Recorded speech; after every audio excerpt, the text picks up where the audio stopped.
My name is Suzy. I am 45 years old. I am an only child. I never had brothers or sisters. I grew up quiet and close to my parents.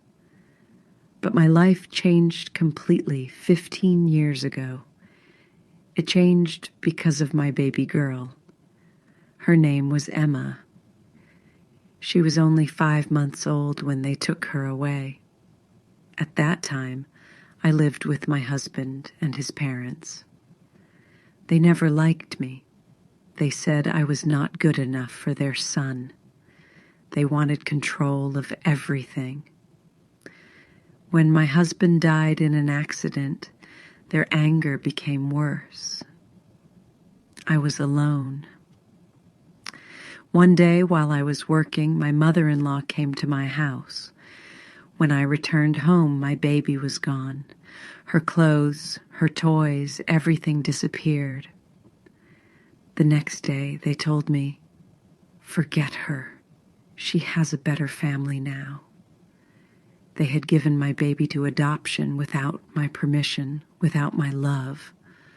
I screamed, I cried, I begged, but nobody helped me. Nobody believed me. I went to the police. They said it was legal because I was too poor. Since that day, I never saw my daughter again. But I know she is alive. I can feel it. A mother always knows. The heart never lies. Years later, my husband's parents died in a car accident. I felt no hate. But they took with them the secret of where my baby went. I have lived all these years waiting, searching, hoping for one small miracle. Now I work as a caregiver. I clean houses and take care of old people. It is not easy, but it keeps me busy. It keeps me standing. Still, every night before I sleep, I whisper, "Emma, I will find you." Now I live with my son, Daniel, and his wife, Patricia. They are young. Daniel is kind but weak. Patricia is strong but cold. She doesn't like me. She says I make her nervous. She says I control her home. It is not true. Today we argued again. She shouted. Daniel stayed silent. I felt invisible, like a ghost. Then she said, "You should leave. This house is not for you anymore." Daniel looked down. He said nothing. That silence broke my heart in two. So I packed my bag, a few clothes, some money, and Emma's baby bracelet. That bracelet is the only thing I have left from my daughter, my treasure. Now I sit on a cold bench near the bus stop. I feel lost. I whisper, "God, if you still listen, please show me what to do now." Then I hear a voice behind me, calm, deep, and kind. "Are you okay, ma'am?" the man asks. His voice feels honest, warm, and gentle.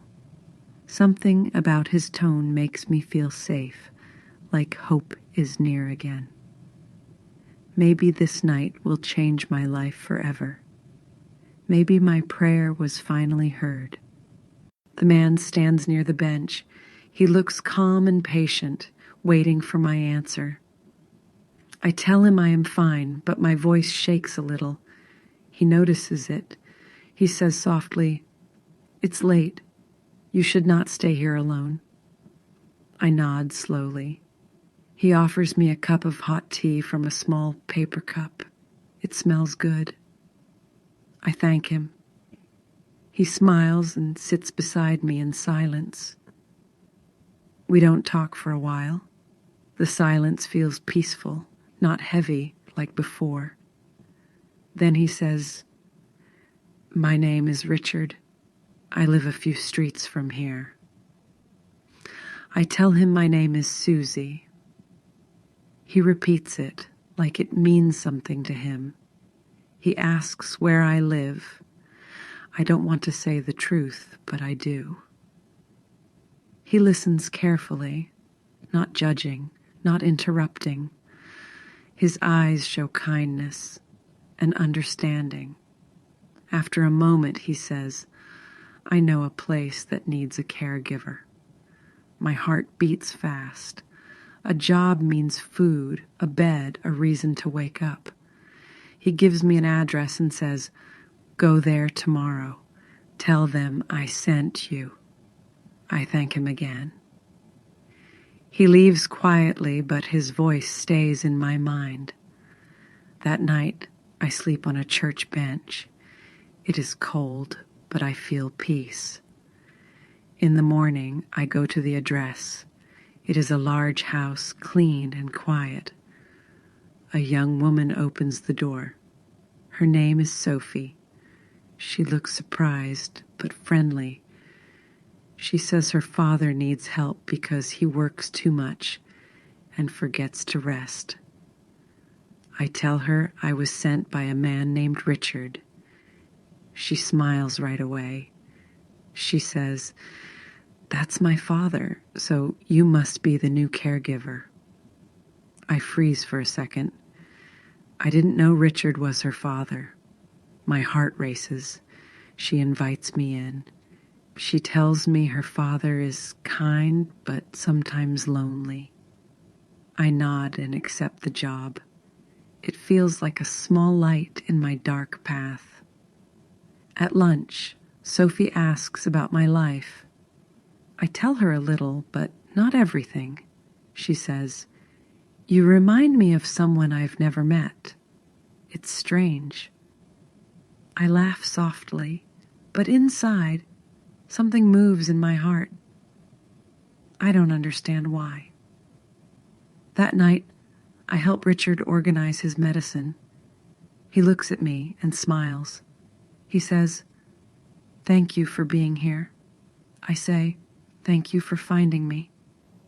He laughs quietly and says, sometimes people meet for a reason.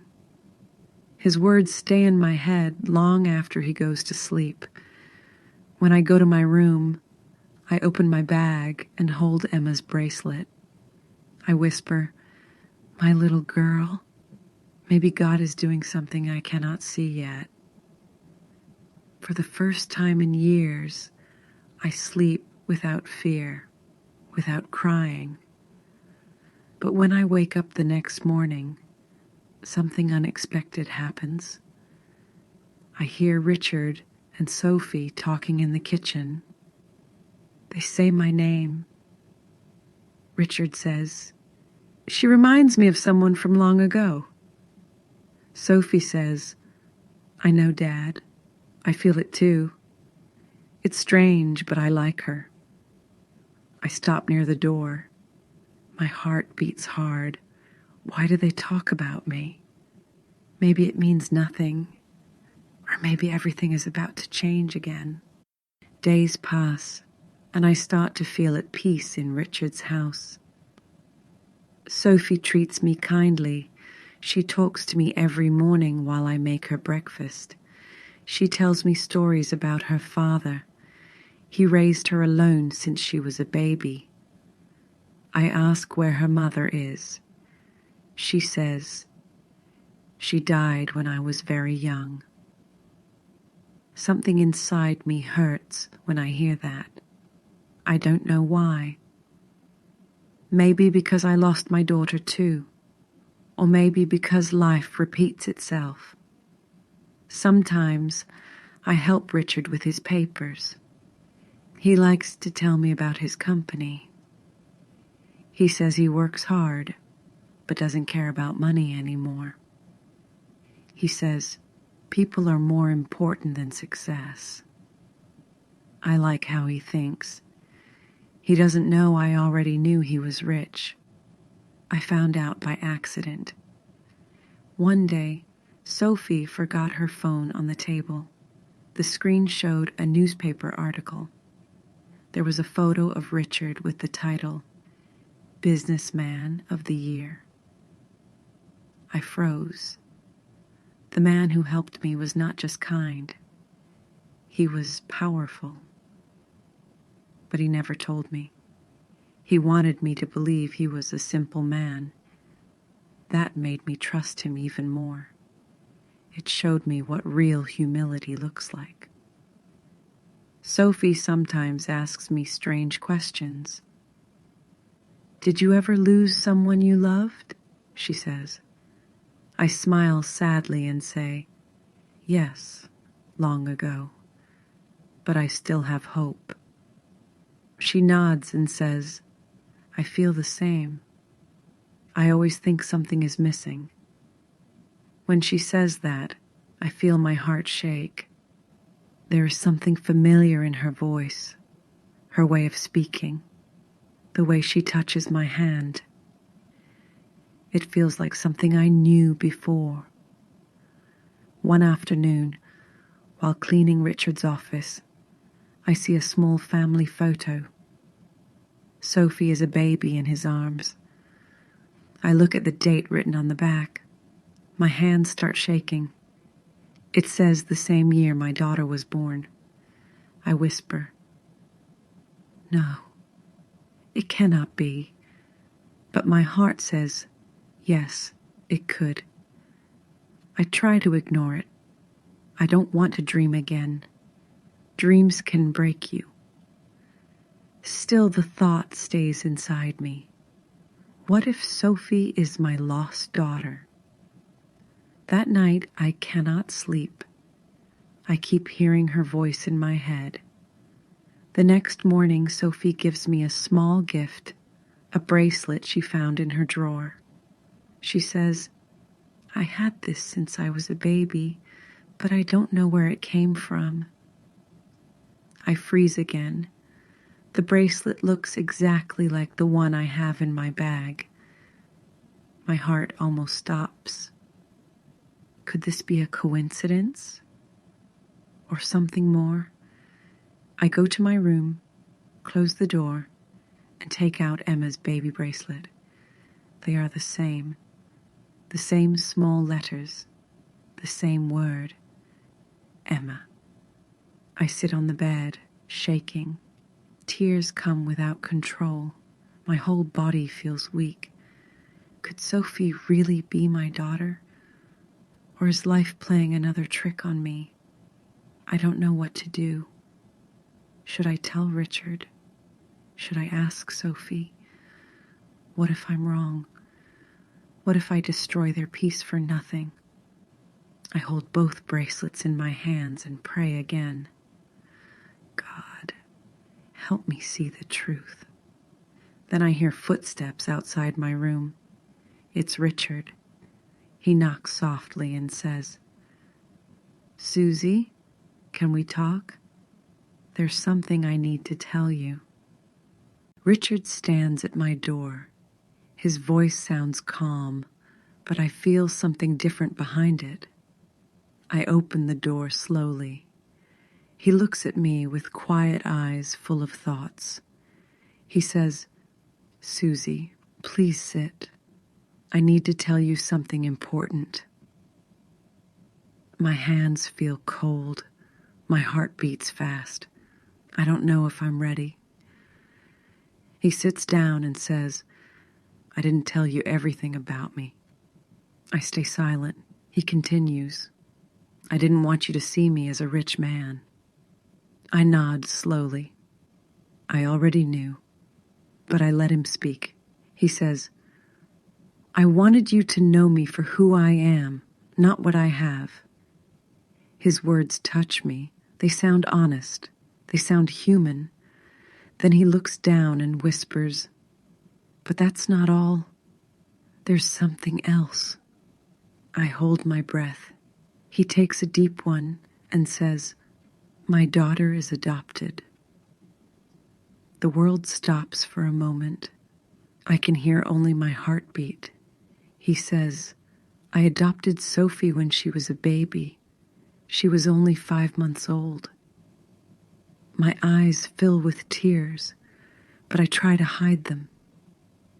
He continues, The woman who gave her up said she couldn't raise her alone. He sighs and adds, "The papers came from a small town far from here." I feel dizzy. My hands start to shake. I ask, "Do you remember the name of the woman or the town?" He says, "I never met her. The adoption was handled by my lawyer." My mind spins. The same age, the same time, the same bracelet. It cannot be a coincidence. My heart screams the truth before my mouth can speak. I whisper, "Richard, I think Sophie might be my daughter." He looks shocked. "What?" he says softly, almost in disbelief. I open my bag and show him the baby bracelet with the name Emma.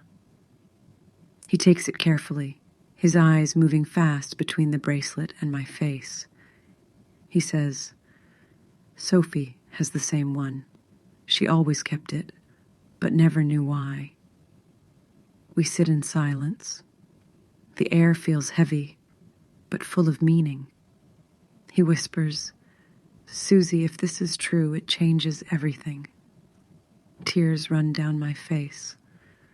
"I don't care about everything," I say. "I just want her." He takes my hand gently. "Then we will find the truth together," he says. We decide to do a DNA test, but we agree to keep it secret for now. That night, I cannot sleep again. My heart is full of fear and hope. I keep hearing his words. If this is true, it changes everything. Days pass slowly. The results will come soon.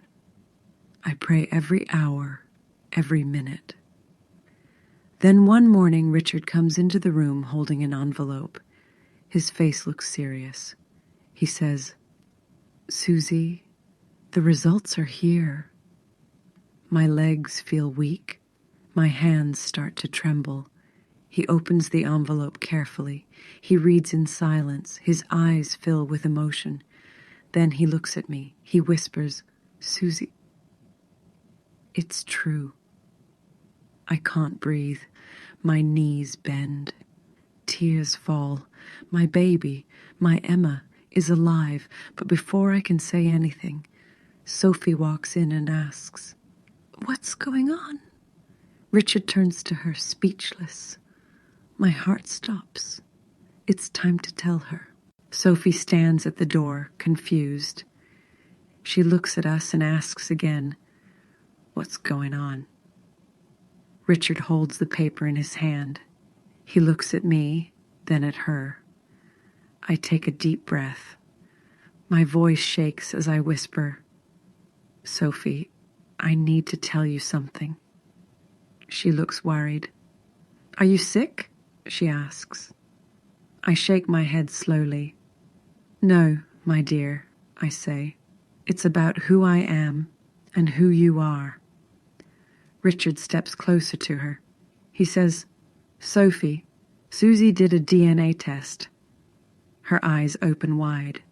"A test? Why?" she asks. He hands her the paper. "Because she had a reason to believe something important." Sophie reads the result. Her hands start shaking. "What does this mean?" she whispers. I say softly, "It means I am your mother." The room goes silent. Time feels frozen. I can only hear my heart. Sophie drops the paper and covers her mouth. "No. Is that true?" she says. I nod with tears in my eyes. "You were taken from me when you were a baby." She looks at Richard. "Did you know?" she asks. He shakes his head. "Not until today." She starts crying. I step closer but stop. I don't know if she wants me near. Then she takes one step forward and hugs me tightly. I feel her arms around me, warm and real. After 15 years, I hold my daughter again. My soul feels complete. We cry together for a long time. Richard stands beside us, silent and kind. He says, "Now you both know the truth. That's what matters." Sophie looks at him and says, "You will always be my father, too." He smiles softly. I can see he loves her like his own. That moment teaches me something important. Family is not made by blood only. It is made by love, by care, by forgiveness. Weeks pass. Sophie and I spend time talking about the past and the future. She shows me photos from her childhood. I tell her stories about her real father. We laugh, we cry, we heal together little by little. One day, Richard says he wants to marry me. I can hardly believe it. He says, "You taught me that love doesn't need perfection, only truth." We decide to start a new life together, simple and honest. Sophie helps us plan a small wedding. She says, "You both deserve peace." My heart feels full. For years I lived in pain, but now I live in gratitude. Sometimes I still think of the people who hurt me, but I forgive them now. Because pain taught me to value kindness. Darkness taught me to see light. When I wake up each morning, I whisper, "Thank you, God, for giving me back my daughter." Life is not perfect, but it's beautiful when love returns after being lost. Sometimes we must lose everything to find what truly matters. Now I know love never dies. It only waits for the right time to return. I take Sophie's hand and smile. "We are home now," I whisper. Question: do you believe that love can find its way back even after many years of pain?